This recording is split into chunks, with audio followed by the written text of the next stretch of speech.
The stage is set for one of the biggest sporting spectacles on the planet. Saudi Arabia is gearing up to host the 2034 FIFA World Cup.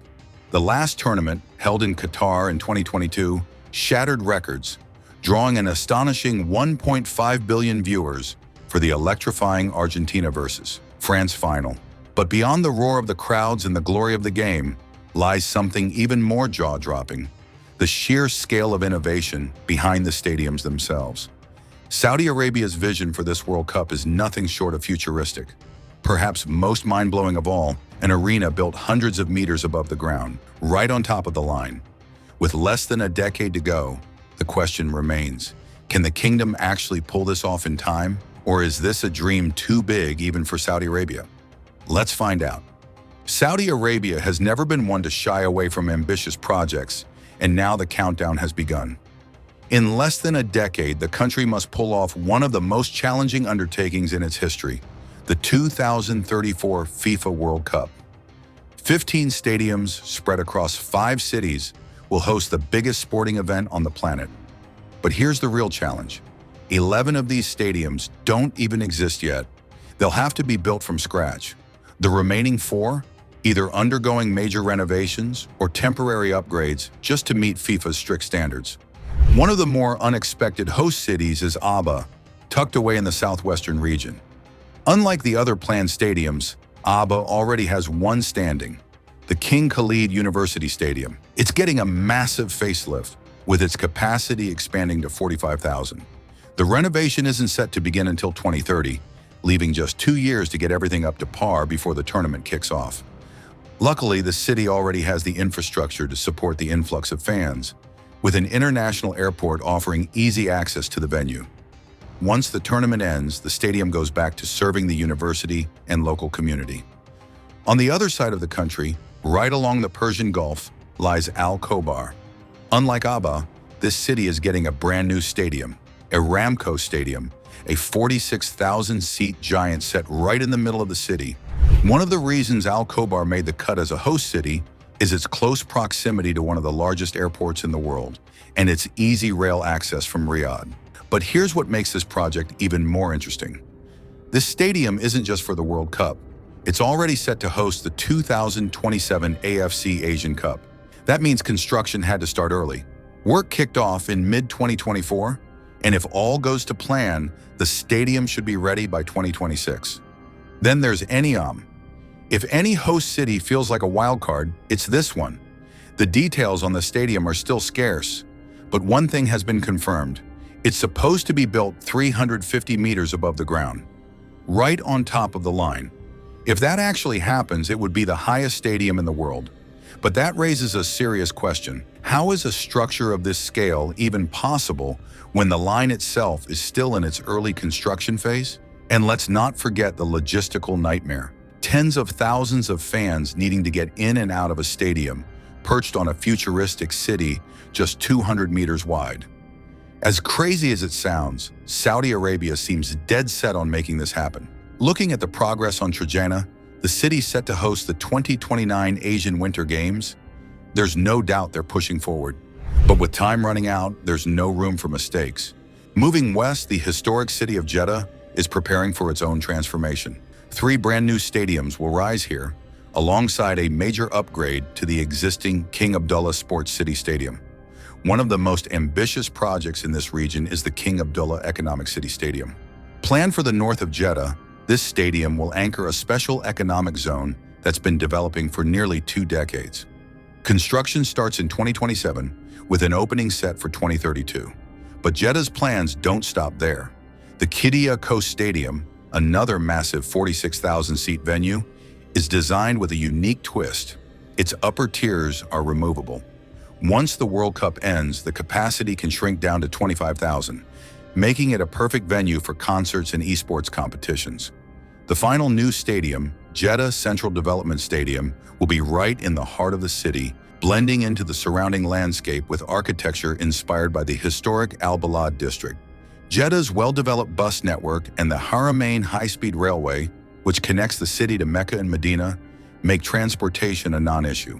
If everything goes according to plan, Jeddah could emerge as a major sporting hub long after the World Cup ends. But no city is under more pressure than Riyadh. As the capital and largest city in Saudi Arabia, it will serve as the heart of the 2034 World Cup. A staggering 8 stadiums will be located here, 6 brand new, 2 undergoing expansion. King Saud University Stadium is set to grow from its current 26,000 seats to a FIFA-approved 46,000. The King Fahd Sports City Stadium, famous for its Bedouin tent-inspired roof, will expand to hold 70,000 fans. This will be one of the key venues for the tournament, even hosting up to the semifinals. Among the new builds, South Riyadh Stadium is one of the most intriguing. Designed in the Salmani architectural style unique to Saudi Arabia, this stadium will have to rise in record time. The goal? To finish it in just 3 years. That's an ambitious deadline, even for a country known for rapid development. A few miles away, the Prince Faisal bin Fahd Sports City Stadium presents another major challenge. Unlike the other existing venues, this one isn't just being renovated, it's being completely demolished and rebuilt from scratch. With so many projects underway, the big question isn't just whether these stadiums will be ready in time, but how Saudi Arabia plans to pull it all off. The scale of these developments is massive, and the timeline is tight. Any delays could create a domino effect that threatens the success of the entire tournament. Pulling off a World Cup is never cheap. Tearing down a stadium and rebuilding it from the ground up? That's a whole different level of spending. Official numbers haven't been released yet, but looking at the last tournament gives a rough idea of what's coming. Qatar built 7 brand new stadiums for around $10 billion. Saudi Arabia is planning even more. Just the stadiums alone could push costs past $15 to $20 billion, and that's before factoring in infrastructure. The final price tag, easily higher, especially considering 4 of these venues are some of the most ambitious stadium designs in the world. One of the most striking is the new Maraba Stadium. Right across the highway, construction has already started on a massive cube, the futuristic Mukab. But the stadium itself is just as eye-catching. Its design mimics the twisted branches of the acacia tree, almost like a living structure rising from the desert. Then there's the Roshan Stadium. From a distance, it doesn't even look like a football venue. Instead, it's a massive glowing crystal. At night, the entire structure will light up, adding to its surreal, futuristic feel. Then comes the Prince Mohammed bin Salman Stadium. Located in Qiddiya, a planned entertainment hub near Riyadh, this venue is all about technology. The entire exterior covered in LED screens. But the real game changer is inside. The roof and even the pitch itself will be fully retractable, transforming the stadium from an open-air football venue to a closed indoor arena at the push of a button. No other stadium in the world has anything like it. If all goes to plan, this high-tech masterpiece will host the 3rd-place playoff match. And then there's the king of them all, the King Salman International Stadium. With a staggering 92,000 seats, it'll be the biggest stadium in the Middle East, surpassing Qatar's Lusail Stadium. The design draws inspiration from the rugged mountains surrounding the city, blending nature with architecture on a massive scale. This is where the biggest moments of the tournament will happen. The opening match, the final, the games that the whole world will be watching. Saudi Arabia's vision for this World Cup isn't just about football, it's about making a statement. And if history is any indication, when they set their sights on something big, they go all in. But beneath the spectacle, there's another story unfolding. Controversy has followed the country's massive projects before.